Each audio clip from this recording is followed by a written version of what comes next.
శ్రీ గురుభ్యో నమః. గురు బ్రహ్మ గురు విష్ణు గురుదేవ మహేశ్వర గురు సాక్షాత్ పరబ్రహ్మ తస్మై శ్రీ గురవే నమః. సదాసు సమారంభం వ్యాసశంకర మధ్యమాం అస్మదాచార్య పర్యంతం వందే గురు పరంపరాం.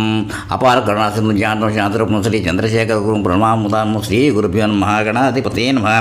సారస్వతిక మంజూష 6వ భాగం నుంచి ఇప్పుడు ఇవాళ 11 అంటే 5వ అంశం. ఏది గుణం ఏది దోషం. మన నిత్య జీవితంలో గుణదోషాలపై చాలా చర్చలు జరుగుతూ ఉంటాయి. ఏది మంచి గుణం ఏది దోషం అనే నిర్ణయానికి రావడానికి చాలా కష్టం. మరి ఏది గుణం ఏది దోషం అన్నది ఎలా నిరూపిస్తాం?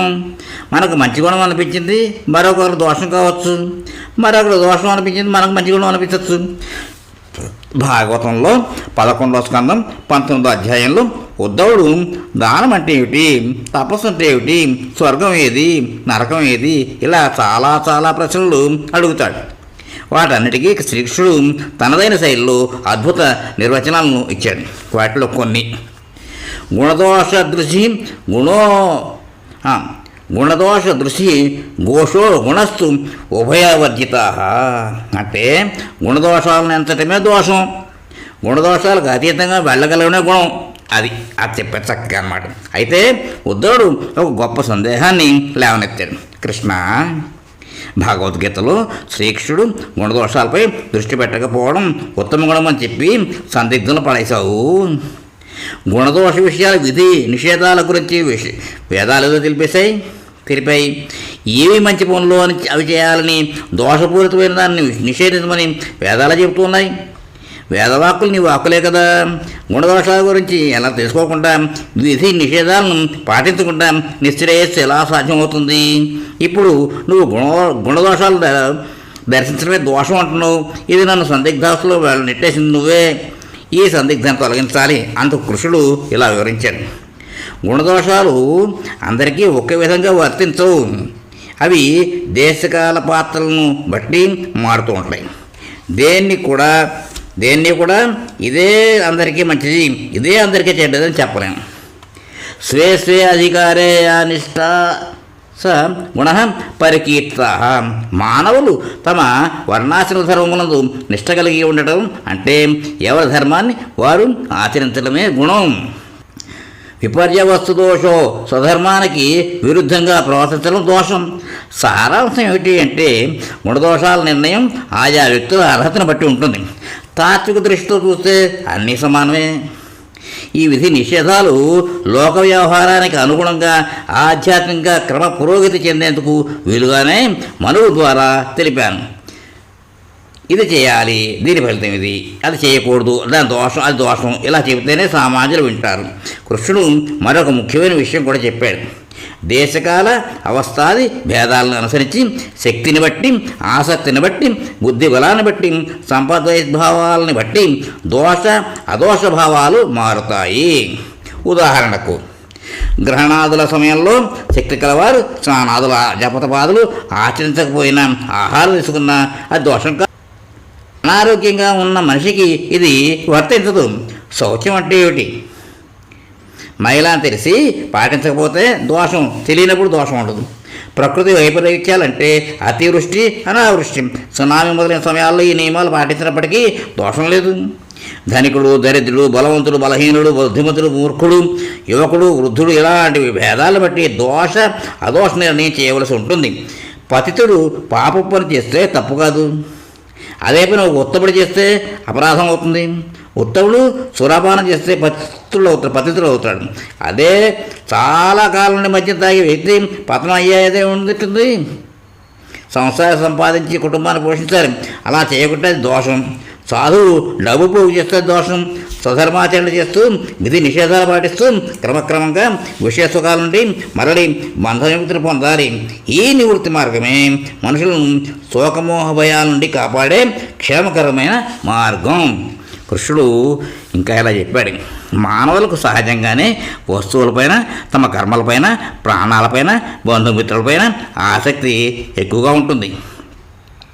అది పతనానికి దారితీస్తుంది. అటువంటి మనిషిని సన్మార్గంలో నడిపించేందుకు కర్మఫలశ్రుతి చెప్పబడింది. ఊరకే భగవంతుని తలుచుకోమంటే తలుచుకోరు.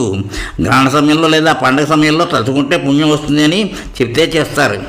స్వర్గాది లోకాల సుఖభోగాలు ఐశ్వర్యాలు వినడానికి చాలా ఇంపుగా ఉంటాయి, కానీ అవి స్వప్నాల వల్ల అవి అనిత్యాలు. అవి ఎటువంటివి అంటే అధిక లాభానికి ఆశపడిన వ్యాపారి మూలధనాన్ని కూడా పోగొట్టుకున్నట్లు స్వర్గాల సుఖాల ఆశలతో వారు తమ నిజ స్వరూపాన్ని అంటే ఆత్మజ్ఞానాన్ని కోల్పోతారు. శ్రీకృష్ణుడు ఇలా చెప్పాడు. వేదాల్లో కర్మకాండ, ఉపాసనాకాండ, జ్ఞానకాండ అనే 3 కాండలు ఉన్నాయి. ఈ మూడింటిలో చెప్పబడింది పరబ్రహ్మం గురించి. వేదాల్లో కొన్ని విషయాలు నేరుగా చెప్పబడలేదు, ఎందుకంటే వేరు ప్రవృత్తుల వారు మనుషులందరికీ సరిపోవాలి, అందుకనే పరోక్షంగా చెప్పబడ్డాయి. ఈ పరోక్షం నాకు ఇష్టం, ఎందుకంటే మోక్ష మార్గం అందరికీ సరిపోయేది కాదు. అర్హులు కాని వారు కూడా కర్మ వదిలేసి ముక్కు ముసుగు కూర్చుంటే వారు ఇంకా తమస్సులోకి వెళ్తారు. అందుకే కర్మలు చేయమని చెప్పాను, అదే సర్వస్వం చెప్పలేదు. సచ్చిదానంద పరమాత్మయే సత్యం, ఈ జగత్తు అనిత్యం అని వేదాలు ఘోషిస్తున్నాయి. ఎవరికి ఎప్పుడు సమయం వస్తుందో అప్పుడే వేదాల్లోని నిజమైన అర్థాన్ని తెలుసుకోగలుగుతారు. శ్రీకృష్ణుడు చెప్పదలుచుకున్నది ఏమిటంటే, ప్రారంభంలో విధి నిషేధాలను పాటించాలి, అంటే గుణాలను ఆచరించాలి, దోషాలను వర్ధించాలి. ఏ క్రతువు ఆచరించినా, ఏ యజ్ఞం చేసినా, ఏ పూజా పునస్కారాలు చేసినా, ఏ సేవా కార్యక్రమాలు చేసినా ఫలాన్ని ఆశించకుండా చేయడం ద్వారా చిత్తశుద్ధి కలుగుతుంది. అదృష్టం ఉంటే భగవంతుని పట్ల భక్తి కూడా కలుగుతుంది. మన ఆధ్యాత్మిక పురోగతికి దోహదపడేవన్నీ గుణాలే, కానీ అవన్నీ దోషాలే. కానివన్నీ అంటే అలాంటి కానివన్నీ కూడా దోషాలే. అందుకే స్వామి వివేకానంద అన్నారు, నిన్ను భౌతికంగా, మానసికంగా, ఆధ్యాత్మికంగా బలహీనపరిచే వాటిని విషయంలాగా త్యజించేసాయి, వదిలిపెట్టాయి. ఈ విధంగా ఆధ్యాత్మిక పురోగతికి దోహదపడే వాటిని గుణాలుగా స్వీకరించి క్రమంగా ద్వంద్వాలకు, గుణదోషాలకు అతీతమైన పరమాత్మను చేరుకోవాలి. ఇప్పుడు కౌసల్య సుప్రజారామ ఇంకో విషయం. శ్రీమన్నారాయణుడు తిరుమలలో కొలువైన శ్రీనివాసుడు రాత్రి శరించి ప్రాతకాలన కౌసల్య సుప్రజారామతో ఆరంభమయ్యే సుప్రభాతంతో మేల్కొల్పి భక్తజనులు పరవశించిపోతారు. వాల్మీకి రామాయణంలోని బాలకాండలో రామయ్యకు విశ్వామిత్ర మహర్షి మేలుకొల్పిది లోకానికి జనులకి కూడాను. శ్రీమద్ రామాయణంలో దివ్యమైన శాబ్దిక ఆర్థిక పుష్టికల భావ్యార్థ సూచకమైన శ్లోకం నిత్యపారాయణ యోగ్యం. కౌసల్య సుప్రజారమ పూర్వాసంఖ్య ప్రవర్తతే ఉత్తిష్ట నరశార్దూల కర్తవ్యం దైవమాహికం. కౌసల్యాదేవికి సుప్రజ అయిన ఓ రామచంద్ర, తూర్పున పొద్దు పొడుస్తోంది, ఓ నరశ్రేష్ఠ లే, దైవికమైన కార్యాచరణ తక్షణ కర్తవ్యం. ఇలా ఈ శ్లోకంలోని పదాలు ఇంచుమించు శ్రీమద్ వాల్మీకంలో ప్రయుక్తాలే. ఈ శ్లోకాన్ని ఉచ్చరించిన వారు బ్రహ్మర్షి. ఆయన వాక్కులు సామాన్య వాక్కులుగా గ్రహించరాదు. కౌసల్య శుభదర్శన పరమాంగన అన్ని మనంలో కొన్న తల్లి, 12 మాసాలు పరమాత్మ తన గర్భంలో ధరించిన మహాపతివ్రత వనవాసం పంపడకు దశరథుడు తిరస్కరించాడు. కానీ కౌసల్యాంబ ఏ అభ్యంతరం చెప్పలేదు. అందుకే మహర్షి ఆమె నామంతో తన వాక్కులను ప్రారంభించాడు. కౌసల్య సువేతేర పుత్రేణామిత తేజస యథా వరేణ దేవానాం అదితి వజ్రపాణిన. రామాయణం, బాలకాండ, రామావతారం కౌసల్య తప ప్రభావం వల్ల అని కూడా మహర్షి పేర్కొన్నాడు. కౌసల్యాంబ నవమి వ్రతం ఆచరించడచే రామజన్మం నవమి నాడు జరిగిందని మందరకారుడు తెలిపాడు. పూర్వాసంధ్యా ప్రవర్తతే శ్లోకంలోని ఈ దళం అనే ధ్వనులకు కేంద్ర బిందు. రామా, నీవు వైకుంఠవాసివి కావు, అక్కడ సూర్యోదయాలు ఉండవు, కాబట్టి ఎంతకాలమైనా నిద్రించి మేల్కొలవచ్చు. కానీ ఇది నరలోకం, నీవు నరుడు, సూర్యోదయానికి దానికి ముందరే మేల్కొలాలి, ఇంకా మేల్కొనలేదటయ్యా అని ప్రశ్న. నీవు రాజవనేతులు అని నీ తండ్రి తెలిపాడు. వెలుగు రేఖలకు నీ నయనాలు విప్పాలి కదా, విప్పవయ్యా అని గోముగా అడగడం. సూర్యుడు మందేహాది రాక్షసులను పారదొలనట్లే నీవు ఋషిగణాలకు అపకారహేతులైన రాక్షసులను నాశనం నచ్చాలి. లోకం ఎదురు చూస్తోంది కాబట్టి మహర్షి ఉత్తిష్ట అన్నారు రాముణ్ణి. నరశార్ధుల పూలి క్రూర జంతువు వేటాడేటప్పుడు చీల్చి ఎండాడుతుంది. అది నిద్రిస్తున్నప్పుడు చక్కెర జంతువులు విచ్చలుగా సంచరిస్తాయి.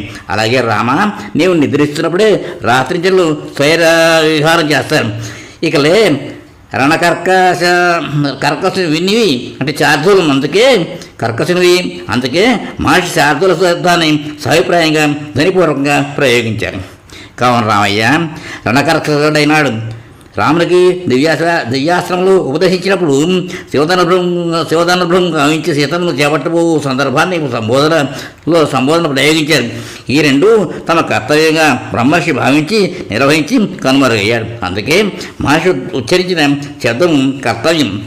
ఇది బ్రహ్మర్షి రామయ్య ఇద్దరికీ సంబంధించింది. లౌకికంగా రామా, నీవు నేను నిత్యకర్మను నిర్వహించాలి కనుక లే అని అర్థం. రాముని పరంగా నీవు నిత్యకర్మను అనుసరించి లోకానికి ఆదర్శం కావాలి.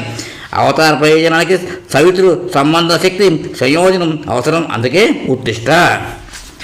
ధర్మ వైవిధ్యం. ఈ సంబోధన గావించిన వారి రామదర్శనంలో ఒక్కొక్కరికి ఒక్కొక్క రకమైన దర్శన భాగ్యం. బ్రహ్మర్షి అద్యమే సఫలం జన్మ సుప్రభాతాచ మేనిషాం యదుర్నిద్రాబ్జ పత్రాక్షం విష్ణోర్లక్ష్యామహమ్యహం ముఖం విప్రోద్లక్ష్యమహమ్యహం ముఖం. రామాయణం. దీని అర్థం బ్రహ్మర్షి ఒక్కరే నిద్రాముద్రిత జాగృత రామ సౌందర్య సౌభాగ్యాన్ని పొందారు.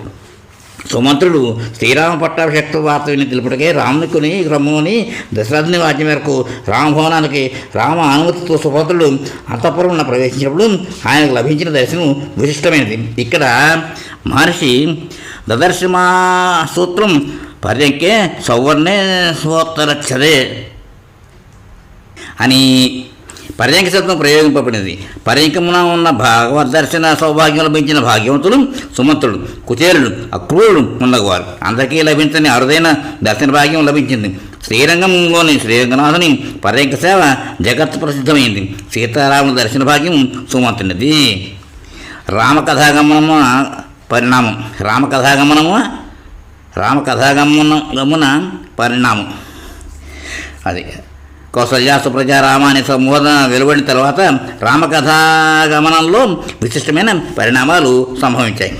విశ్వామిత్రుడు సంబోధించిన తర్వాత తాటకవధ, రాక్షస సంహారం, దీనితో ఆరంభం, తామస సంహారం కూడా. సుమంత్రుడు సుబోధించిన తర్వాత రామ వనవాస గమనం, దీనితో రామావతార ప్రయోజనం నెరవేరే మార్గంలో ఆరంభమైంది. సుగ్రీవుడు సంబోధించిన తర్వాత సముద్రంపై వారధి నిర్మాణం, లంకపై దండయాత్రలు సంభవించాయి. రావణ వధకు మార్గం సుగమమైంది. ఈ విధంగా కౌసల్య సుప్రజ రామ సంబోధన, దానితో ఆరంభమయ్యే శ్లోకం ఎన్నో విశేషాలను గర్భీకరించుకున్నాయి. ఓ నమో వెంకటేశాయ, ఓ నమో సీతారామచంద్రాయ. అందరికీ శుభం కలుగుగాక. స్వస్తి. ఇక్కడితోటి ఈ ఎపిసోడ్ విరామిద్దాం. స్వస్తి.